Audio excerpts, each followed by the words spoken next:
Welcome into this week's edition of Victory Thursday. We're going to break down Week 9 Lions, talk a little Let's Go Red Wings. Obviously, we are a Motor City Realist. I'm your host, Mike, at Zach Mack over here. I always point the wrong way. At Zach Mack over here. Zach, how's it going, man? It is like reversed. It's good, man. It's good, man. Doing well. How you doing? Good. We usually, as we're talking about, we usually record on Wednesdays. Pushed her back at night. Zach, Zach, we always talk about Zach being in Tampa. He's got that his new backyard now. He gets to go see the Lightning play. So you caught a game last night. How was that? Yeah, man, it was good. Got to see Connor McDavid and Leon Draisaitl in all of their glory up close. That was pretty cool. The Oilers beat the Lightning, but I got to see a McDavid goal. Got to see a Draisaitl goal. It's pretty cool, man. There you go. Cool. But a lot to be excited about, like I said, this week. A lot to be excited about this week in general. I was just thinking Lions, but this week in general, I think it was like the first time in how many years or months that the Lions, the Wings, all won on the same weekend or something like that. Overall, a lot to be excited about. I continue to repeat myself, but here, really excited. We'll jump right into the Lions here. We'll get into the Red Wings and we'll talk some other things, but nothing better than beating the Green Bay Packers. Zach, right. I know. Of all things, we've talked about the hit or miss opportunity to see the Lions on TV. That was your nationally broadcasted game, wasn't it? Yeah, that was weird. I don't know why, but yeah, got to see the game. Yeah, I'll totally take. We've talked in past. Not the biggest Rodgers fans. You and I probably despise him a little more. Everything about that game made me think that it was going to hurt that much more because we were going to lose. And then I was really surprised with the last pass that Rodgers threw. I was like, oh God, he's going to plunk one in, here it is. And it just like went to nobody. And I was like, wow, what's going on right now? And the pressure, Aiden Hutchinson, a great game. Kirby Joseph, you can't say enough about that. They said, I'm sorry. It was the first time two rookies had an interception since I believe it was either 1940 or 1960. Something I didn't catch that. Holy I know I'm about 20 years apart there, one or the other. But either way, that's how big of a game it was. What was your take on this past week's game with the Packers? Were the expectations kind of what I was alluding to? You kind of just waiting for that epic failure at the end. I know we don't like to say same old Lions here, but did it feel that way, or did you just kind of have a feeling that the way the defense was playing that this was our game to win? Yeah, I remember. I texted you. And I said, "Here we go." This yeah, I didn't. I was like so hesitant to read your message.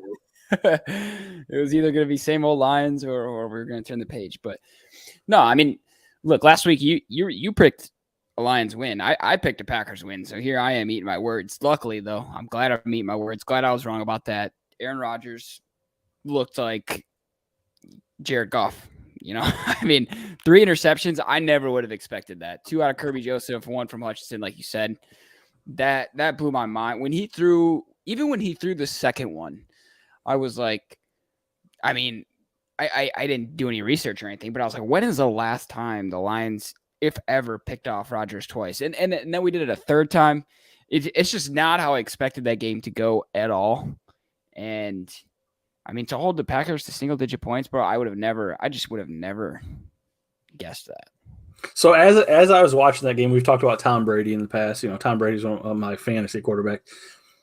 Watching Tom Brady and watching Aaron Rodgers, you're still kind of numb to it. You're like, man, these guys are like, when are they going to snap out of it? When they're going to like really hit? And it's like week after week, they're struggling. And granted, Tom Brady got the win late this past week. He just drove right down, did what Tom Brady usually does. But that entire game, the offensive line is horrible. Not getting too far away from, Detroit here, but between those two guys, I mean, do you feel like at this point that one quarterback is like, has it worse than the other? And I don't mean by the situation around them, but just like, I mean, both of them, when they play, they look dejected. I mean, Tom Brady had a little pep in his step. They won, but I mean, like I thought Tom Brady was going to be the one that, this was it. This was all.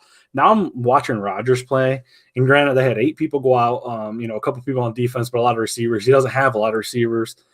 They made a push to go after Darren Waller at the deadline. They made a push to go after one other. I forget who it was, but either way, what's that?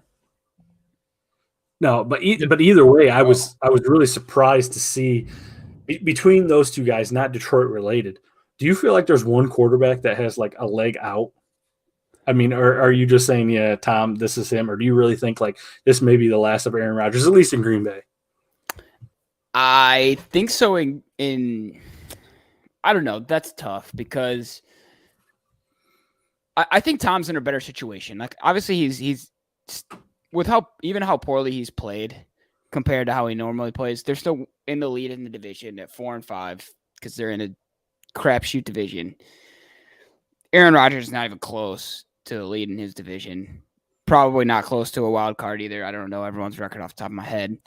So a little bit tougher situation for Aaron Rodgers. Plus, Tom's got the excuse of the whole divorce thing weighing on his mind. I don't know how much that's affecting him or what. He says he's moved on, but you never know. I don't know how many excuses Aaron Rodgers has, and he handles this so poorly every week where he's just blaming everyone except himself. That's what makes it that much better. I know. And it's a thing, like, I never like to take joy in someone's suffering or someone's shortcomings, but when it's Aaron Rodgers, it's different because he just won't take any blame for it. And it's so annoying. Did you see kind of like the backhanded, I guess the subtle comment he made about, playing like crap and there's no reason he should have lost to a team like that, essentially saying the Lions are garbage, and you know what? I mean, I saw the locker room break, on YouTube, they had the locker room celebration and stuff like that. Good for them. The Lions put some hype behind them. Auburn Pleasant being let go, I figured the defense would probably kind of put something together, not like that against Aaron Rodgers, but I heard they held a team meeting, just the defense, no coaches right before the game. Pretty much, I think they've already had one this season, maybe the entire team, but the defense really came together. Who's to say, because the game ball went to Aaron Glenn, who's to say that, as some people said, scapegoat, who's to say he really wasn't really kind of screwing the team by making his players go away from the game plan, different things. Granted, this is just one game, but you're talking against Aaron Rodgers. The scheme looked pretty good. We got 3 interceptions. Although Rodgers did give Aiden Hutch some crap, saying that it was a gimme. So he said that was a gimme interception. But we'll take them. Overall, like, I know that's, again, just one game. But did you look at it through that lens? Did you kind of think about that? Like, maybe we were really kind of shooting ourselves in the foot, and Pleasant was really one to blame, not about the whole situation, but, some things, and that we're kind of correcting those things. I saw Derek Barnes played really well.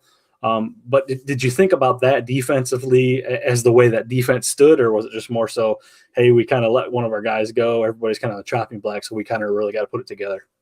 Yeah, I thought about it a little bit because, like you mentioned, we threw around the scapegoat label quite a bit in last week's episode.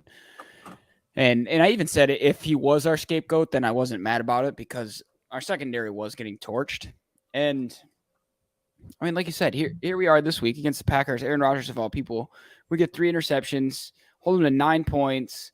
I mean, it's just tough. You don't know which way to look at it. You either go, okay, he wasn't a scapegoat. He was the correct firing. He was what was the issue, and we fixed the issue, and we can expect our defense to play elite going forward. Or it could be, like you said, where it just kind of lit a fire under their ass, where they're like, all right, they let go one of our guys. We need to step up our stuff here, and they got going. And maybe that was it. I don't know.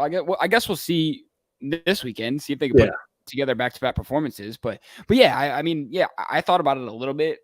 What was your takeaway? Because, I mean, if you think about it from Aubrey Pleasant's point of view, he's sitting on the couch watching the game, wherever he is, probably keeping tabs on the game going, shit, man, like they're doing this. Yeah, and I'm not. Yeah, you kind of – I mean, I thought, there's two things. Like I said, it was just the 2 points that I made, The defensive players pulled together, had a meeting, so they knew the situation behind it. Like, hey, we got to fix this. Not that we're going to go to the Super Bowl or playoffs anytime soon, but we need to figure something out, or there's more opportunities for people to go.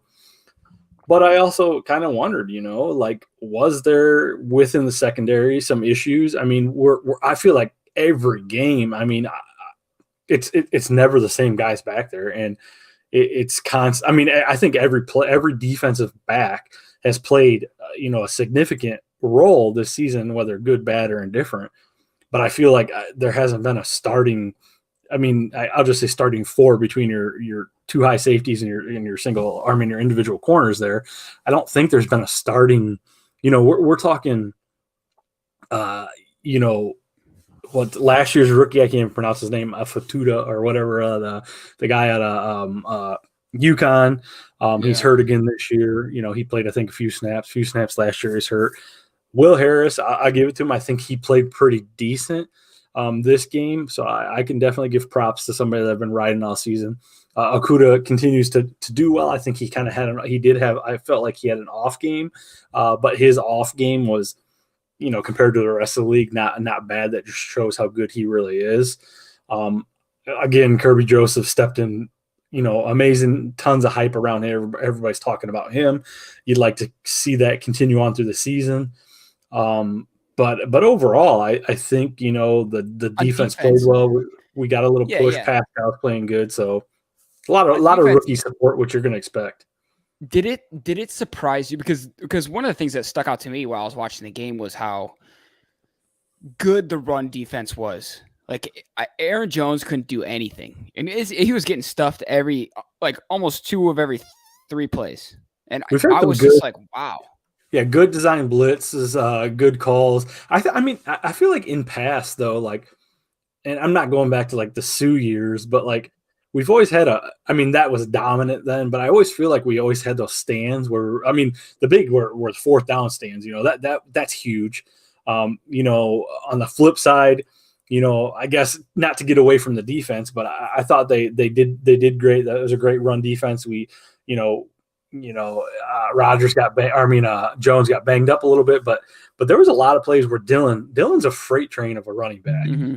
There was a lot of plays where, our DBs got low and they just laid the hammer on him, or they just they essentially did not let you run over him. So, and it was good to see Jerry Jacobs come back. I know he was only supposed to play a few snaps, but he was pressed into duty, the seatbelt gang there.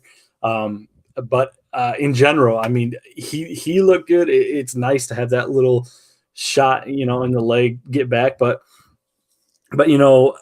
it's just interesting because, going back to what I was just going to say is, what's your take?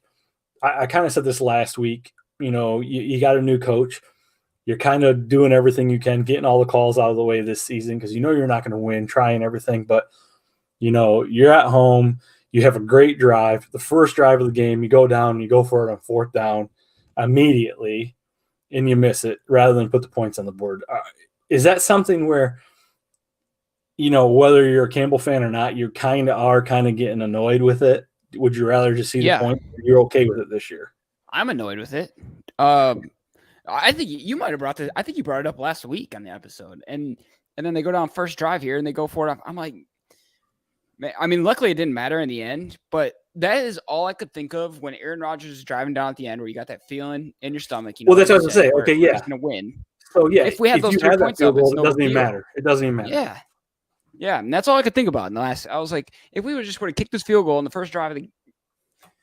So I don't know, man. I will say I do like when on the PAT when we took a penalty and then we decided to go for 2. I liked that move.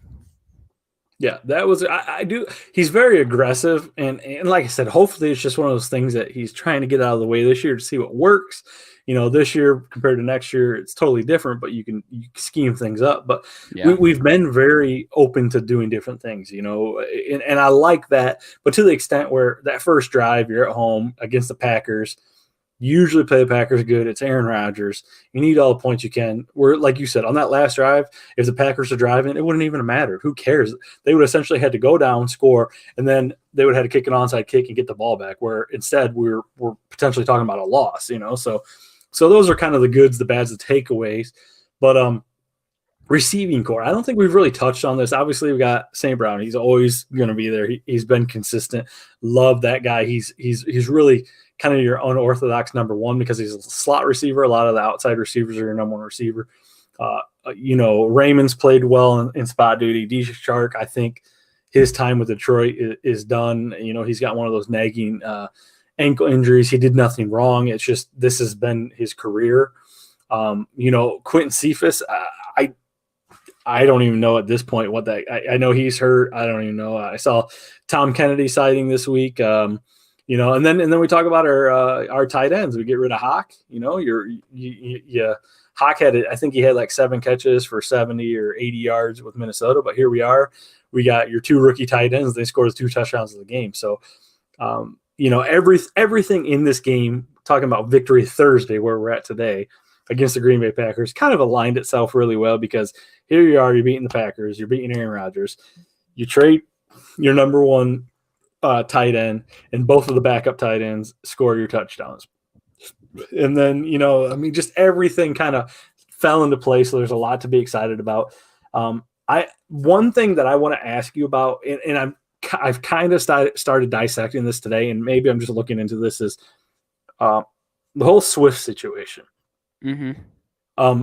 The way I've always seen it is, yeah, they can rush people back. I get it. People do that. But I would think that when you're coming back and you're testing things in pre-games, you're good enough to where you feel good, where you should be able to play, take some hits and stuff like that, which he is. But his snap count, last week his snap count was higher than this past week. Do you think maybe internally there's something going on? Nobody said anything. I'm just speculating. I don't know.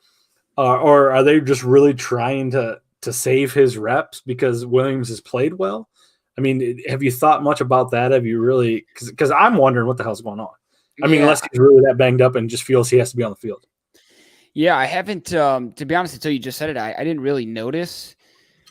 But now that you say it, I know what you mean because there are times when I'm watching the game where I'm like, it seems like we're getting a little bit more of Williams than I would have thought. But I really don't think about it any further than that, right? I'm like, maybe I'm just not paying close enough attention, and Swift's been out there every other down. I don't know. But look, I mean, he could be trying to adopt, like you said. I'm very much on this train that he's trying just whatever this year, because he's kind of got, maybe they said, you've got 2 years no matter what. Obviously we give you this contract as a coach and we expect you to coach the whole length of the contract. But no matter what, you're not getting fired after year 1. Try whatever you want type of deal, And so maybe he's trying a little running back by committee. I don't know. I keep thinking about because you talked about not rushing guys back and getting injured and stuff like that. I always think about the turf. Even one of the Packers guys, I don't remember which guy said it, but he said something about because they lost a player to a turf-related injury in this game against the Lions. I know Rashawn Gary tore his ACL. I don't know if that's what it was. He was defensive line. Yeah, okay, yeah, might have been referencing that. And then there was a high ankle sprain too, but I didn't know what they were from. So I would be interested to see now that you brought that up. I would be interested to see if Swift gets more carries on grass fields than he does turf fields. So we're going to be playing in Chicago, Soldier Field, which is grass this weekend. So I'm thinking his snap count might go up.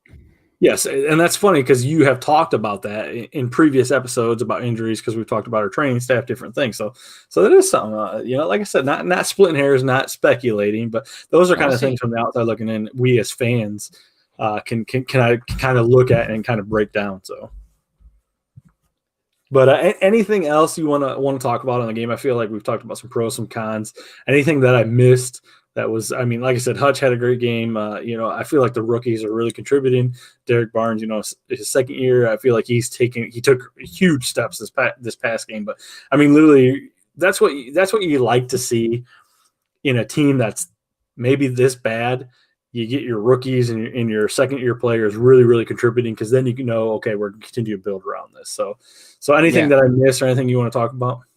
I mean, John, you talk about giving it all to, and I saw the locker room at the end of the game too. And you can see very visibly how emotional Dan Campbell is about the win.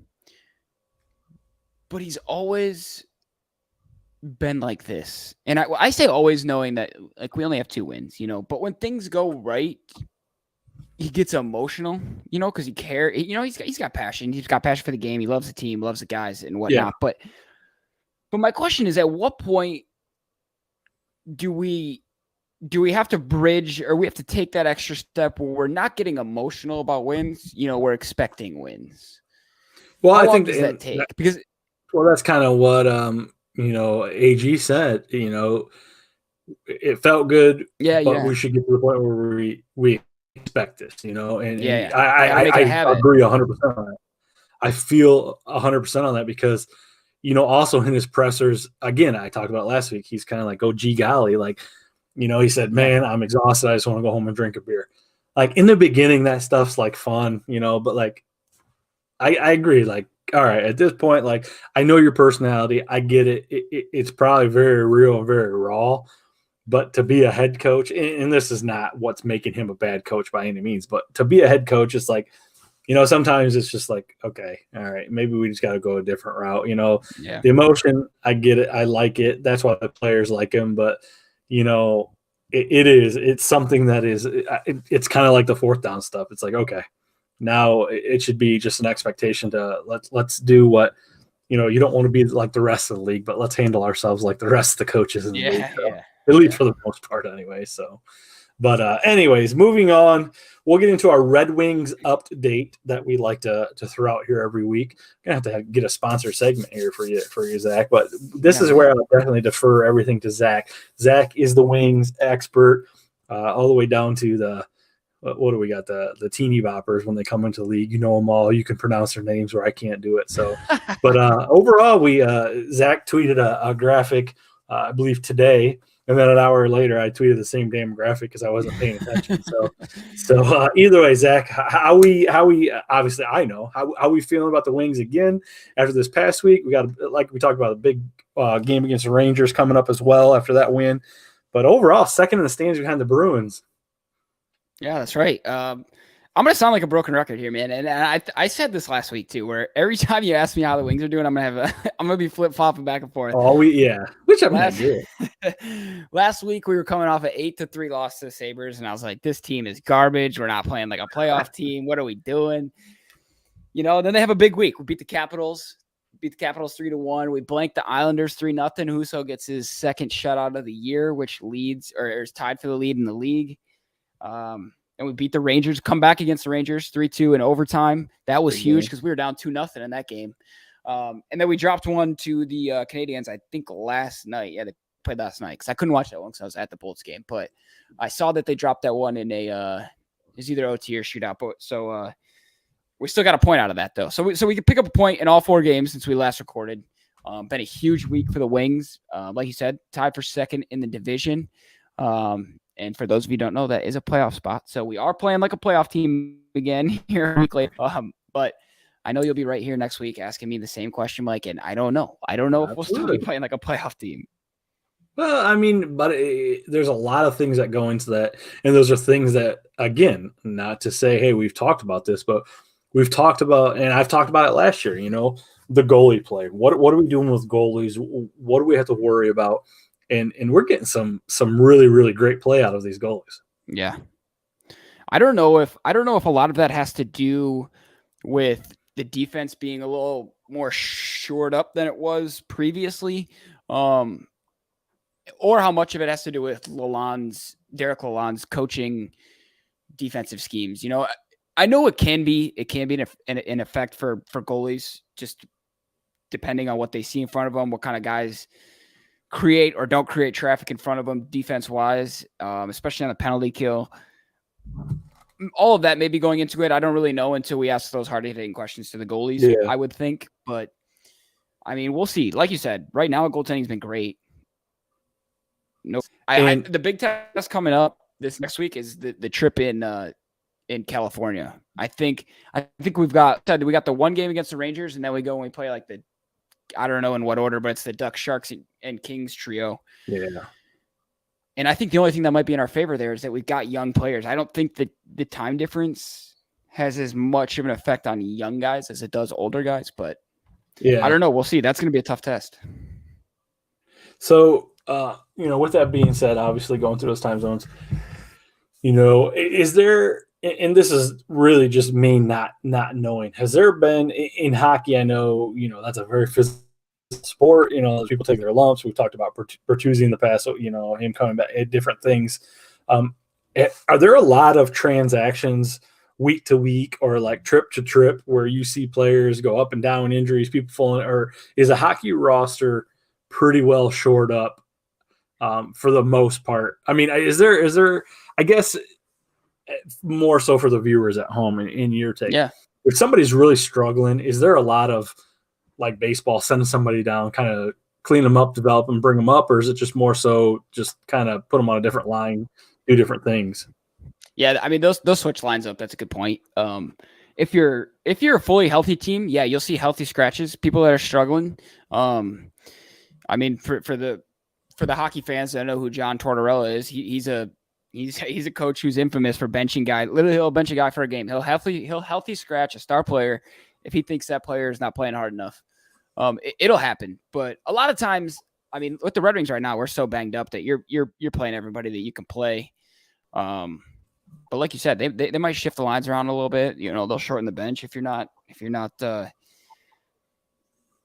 I don't know. It's a good question though on like if some guys travel better than others. So if you go on a trip like this out to California, or if you're going up to Canada where you're going through the Calgary, Edmonton, Vancouver gauntlet, maybe some guys sit that out because they just don't travel as well. I don't know. That I might. And I know that's not like a fair question to ask you, but I mean, basically, if you're looking at that, because like you said, whether it's a seasoned vet or like a young kid, who knows what their mentality, the trip, and everything is like. But yeah. But with that, I do ask you this every week. I mean, from past last week's episode, we've, like you said, we've touched on. We had the Rangers game. We had some wins. In this past week, is there somebody that maybe still on fire from last week, or somebody that's really stepped up this week that you felt like has taken the leap this week that you haven't seen in the past? Well, we're still on the Raymond train, right? 2 episodes ago, I dogged Lucas Raymond because he wasn't on the score sheet. Then he scored 2 goals in the Wild game, which was before last week's episode, and then he scored 3 more since. So he's got 5 goals now. He's rocking and rolling. We love to see that. Larkin and Kubelik still leading the way points-wise. So I think, obviously we've talked about Larkin's leadership almost every episode on this show. And we are very much our Larkin guys here at Motor City Realists. But Kubelik's really stepping into his own. It's nice to see he came from the Blackhawks. I don't know if he played on a team between the Blackhawks and the Wings, but it's nice to see an ex-Blackhawk, succeeding with the Wings, loves playing here, loves playing with the guys. Probably likes it a lot better in Chicago. I mean, who wouldn't? But, but yeah, man. I mean, it's been kind of a slow start for Sire, and I've kind of laid out because he is such a key piece of defense, and he does so much more than the stat sheet shows. But no goals yet, 5 assists. You'd think he'd be a little bit more involved in the offense, but I mean, look, we're like we said, we're second in the division. We can't really complain about much. We can just hope that these guys keep getting better. We don't want to. No, go ahead. And we recently this past week, the Wings honored the what championship team was? Oh, that's right. Year was that? Yeah, it was the they did them back to back. It was 96, 97, and 97, 98. That's what I thought. I think So everyone was obviously there, and that's a game you can't lose, with right. everybody Yeah, being yeah. there. They might have And gave I him and I something, don't to be know, honest. do you follow Darren McCarthy? Like anything that he does, or I mean the dude's No. kind of like off the chain, like I don't. Yeah, But yeah. No, I I see gotta clips find all it. the time, but I don't follow him. I gotta find it. But we actually have a belly up shirt autographed by him. Really? We met him, Lane and I, and he sent it, like he wrote like a big thing about belly up, blah blah, like and wrote it. I gotta find it. I gotta put it in a frame, dude. I gotta get it. Blaine's got it, so I had to get it from him. Right. But He's one but guy I either would way, not want to be around if like a situation got uncomfortable. oh god, yeah. I mean, Like I don't know what he would do. but anyways, that is our Red Wings update. A lot to talk about. Again, we've talked about a lot to be happy about being as a Detroit fan. We could I saw get. the I want to throw in Pistons. there. We could get Uzi back in about a week or so. Is that what they're saying? I was wondering. Yeah, possibly. They Start said the season was like this 4 weekend's weeks or probably 4. unrealistic, but like it's a possibility early next week. So I mean, we'll see when we hop on here next week. We'll let you guys know if he's back. But we'll jump into the Pistons quickly here. I saw we got an extra win. Jaden Ivey, he was I like you say extra win. an Like, extra win. We're pouring it on, but I mean that's kind of to be expected. But again, we talk about rosters, and I feel like not to be stupid, but these episodes are kind of like fit every week. They follow each other because we always kind of talk about the same things every kind of here and there, but it's because weekly things are changing. We got that young roster. We got that starting five. There's different guys. Right now we're losing to Boston. I mean, we're getting smoked by 16 to Boston. Actually, to tell you the truth, we're 3-8. Jeez, man, I missed a game. But overall, I mean, a lot to be excited about there. Jaden Ivey's got 18 points right now. We're in the third. 7 minutes left in the third. So a lot. Actually, he's got a double-double. He had a double-double the other night. He's already got 10 rebounds, 5 assists. Cade Cunningham, only 2 points. He's 0 for 6 shooting from three-point range. And not to read right off 1 the for 11. Yes, not to read right off a script right here, but I know you're not again a huge basketball guy, but Killian Hayes has been a guy that we drafted. There's a lot of high hopes. I think he's from France. The fan base is like totally torn on this guy. Like going into the season, he was really working out hard. People were really like, oh man, maybe he can really contribute. And now it's like, man, they need to take the minutes away from him. But overall, not a lot to say there. We're shooting 36% right now, 20 from 3-point range. So yeah, not a lot to say there. But Jason Tatum's already got 21 points, and Jaylen Brown 17. A tough team there in Boston. But overall, I did see that. Like as far as second-year players go, Cade Cunningham leads in points per game and assists per game. Yes, and actually I saw some things because they always went back and forth between him and Green for Houston. What was the real number one pick, and everyone's saying like if you're not a Houston fan, the consensus is Cade Cunningham was essentially a home run pick. So a lot to look forward to. I actually tell you the truth, I was just talking to my wife. I was like, man, I want to get up to Detroit, this time of year where I can get to. I still haven't been to Little Caesars. Got to get up there. There's whether our teams are good or not, they're young, they're exciting.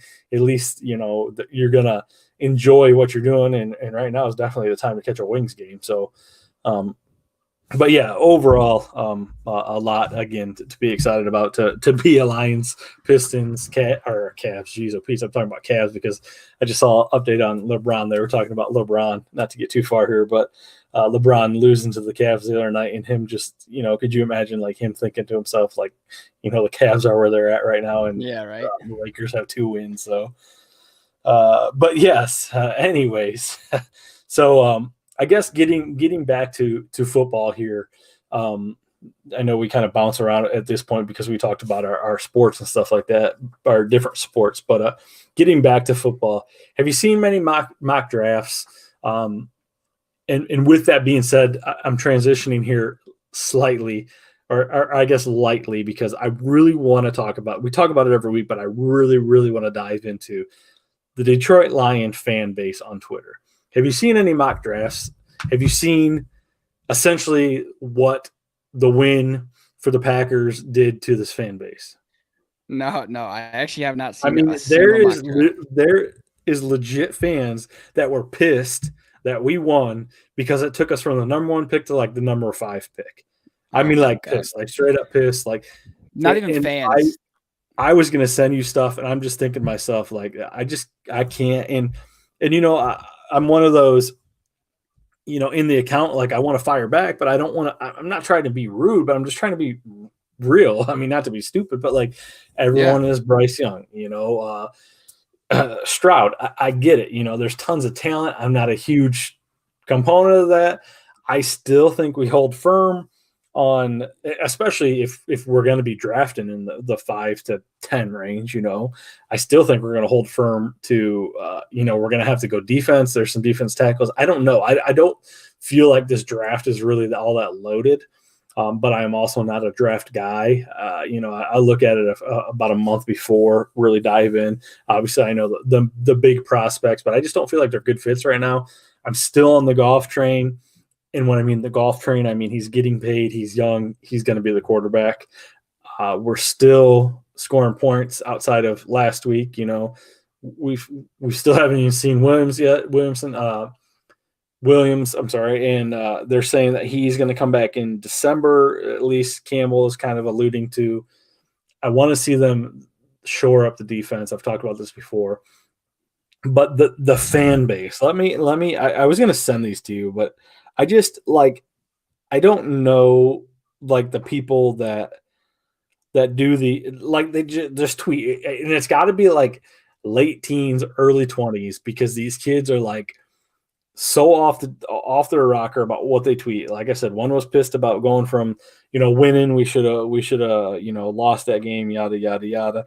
One was saying that, you know, oh, we've got Ben Johnson. Ben Johnson is going to be somebody that's going to be a quarterback whisperer. And I'm like I'm talking to these people on Twitter, like, hey, we don't.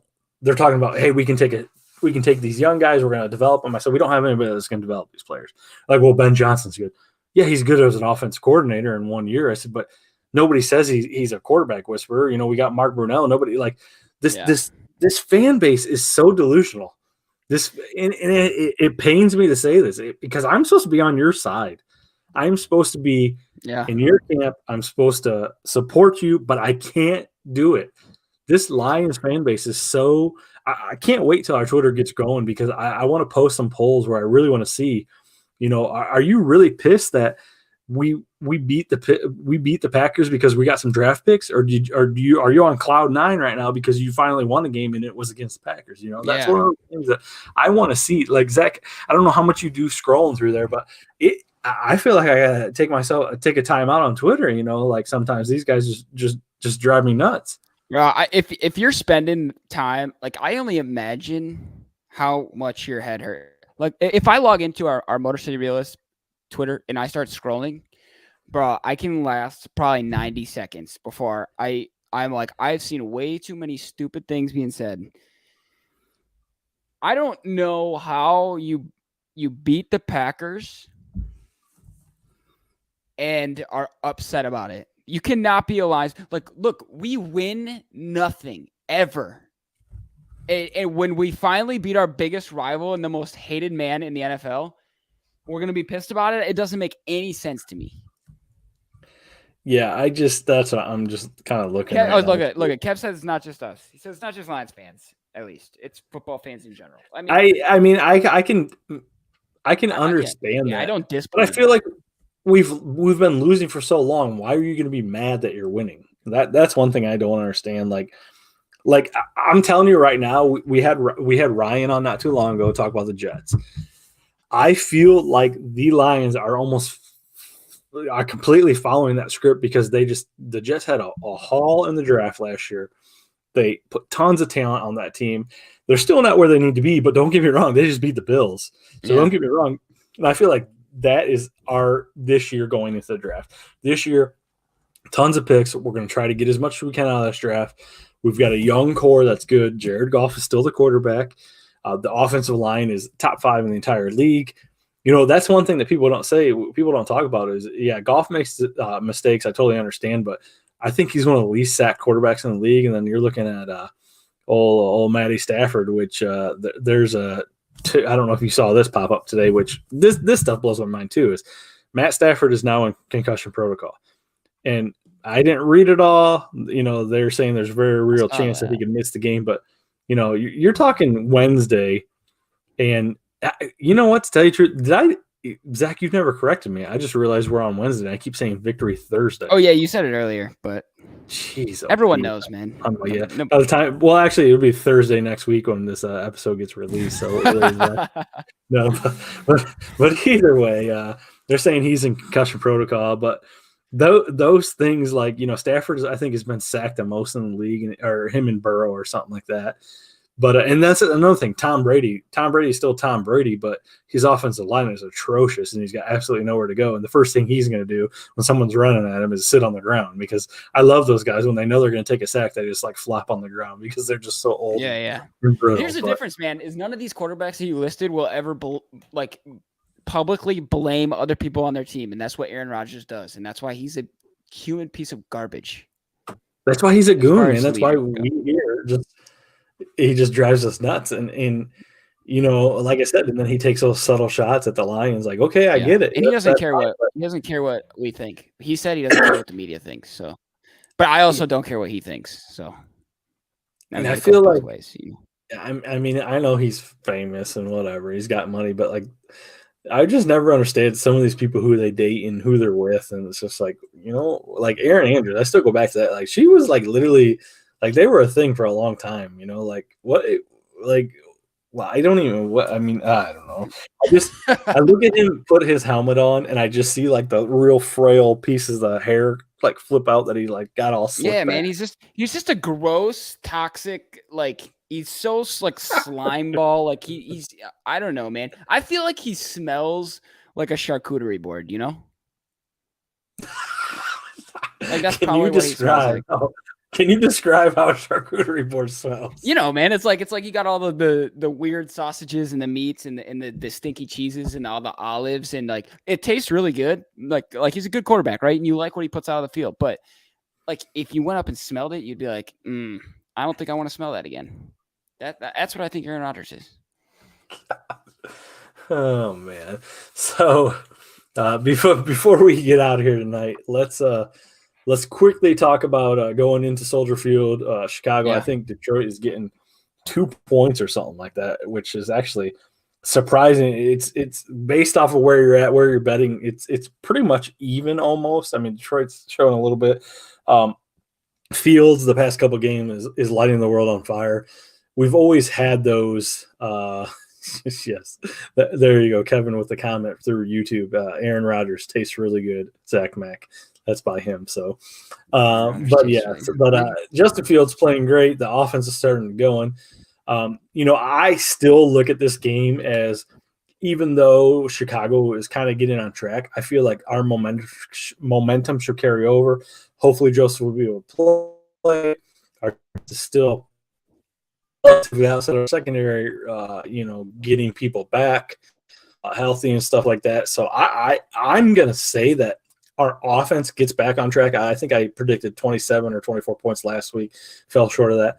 I think we get back on track. I'm thinking like 23 to 21. I do think this is going to be close.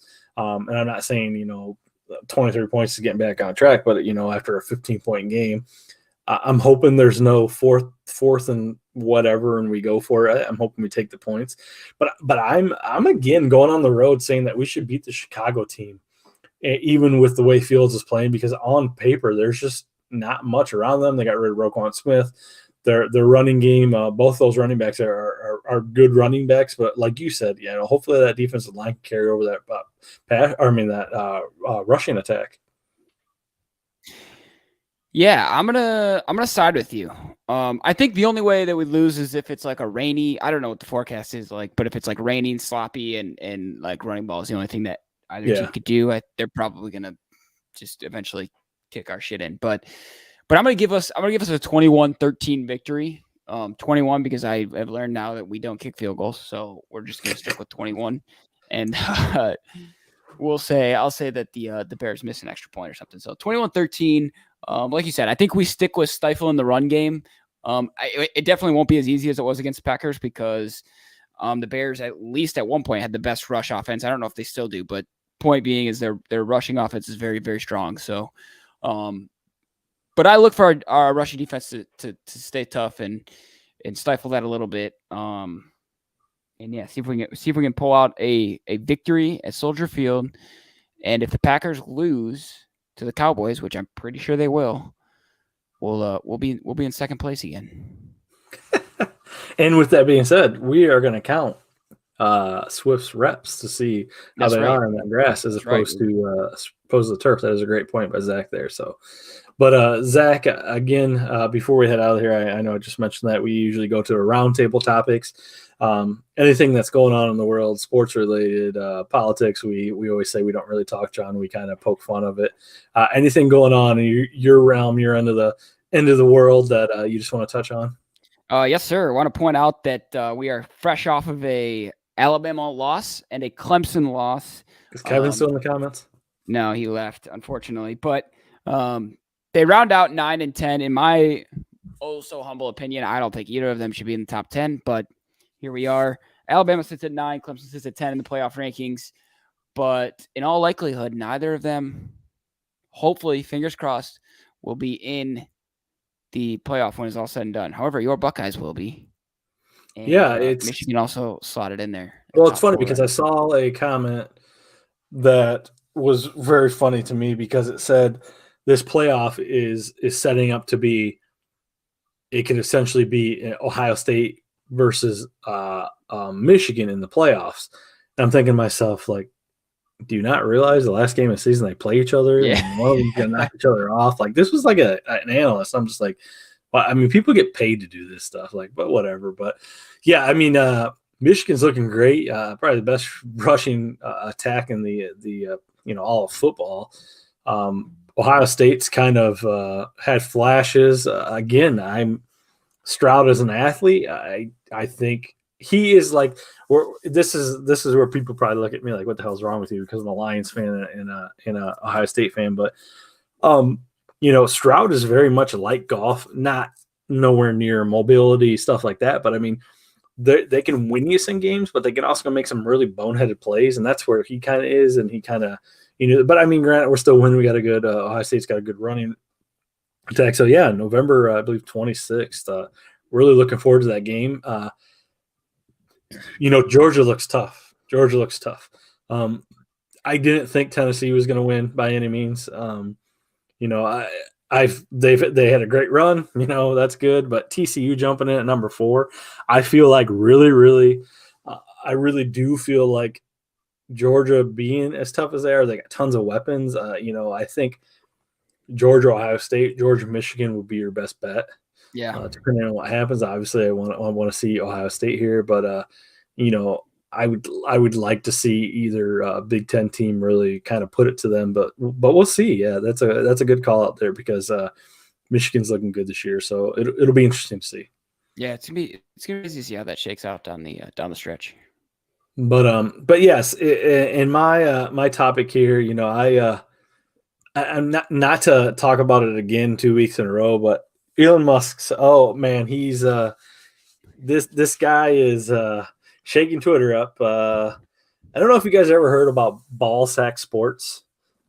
This is a huge Twitter following that it's one of those parody accounts, and they post they make great graphics. They make different things, and they've been featured on ESPN. They've been featured on Fox. They've been featured on. They've literally been featured on everything for all the wrong reasons. They break fake news. They're satire, and they literally have been on ESPN because of that. Oh, breaking news from this source, and it literally says Ball Sack Sports, and it's like ESPN. I remember they got Stephen A. Smith. Yeah. Well, Ball Sack Sports paid the $8 a month to get verified, so now they are a verified account. They got the check mark, so it's going to be even that much worse.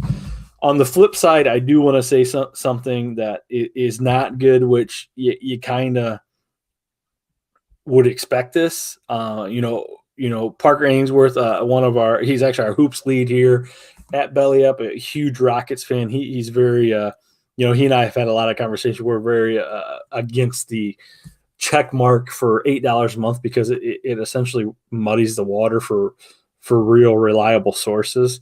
So he posted something in chat, and I just quickly looked at it, and it said the Pittsburgh Steelers verified account says, we're very sad to announce that passing of Kenny Pickett. Our condolences are with Pickett family in this difficult time. It said picture of him, Kenny Pickett, 1998 to 2022. And I saw that, and it was a verified account. It said Pittsburgh Steelers. Like, you gotta be kidding me. Well, the handle on this is POTUS FDR 1918.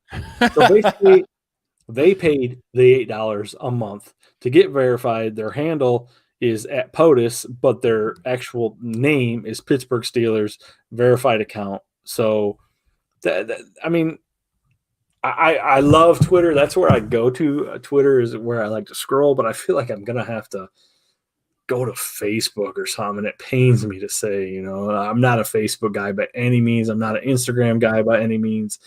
But I just feel like this is just, I mean, how can you be a billionaire for $44 billion and buy a company and be this stupid?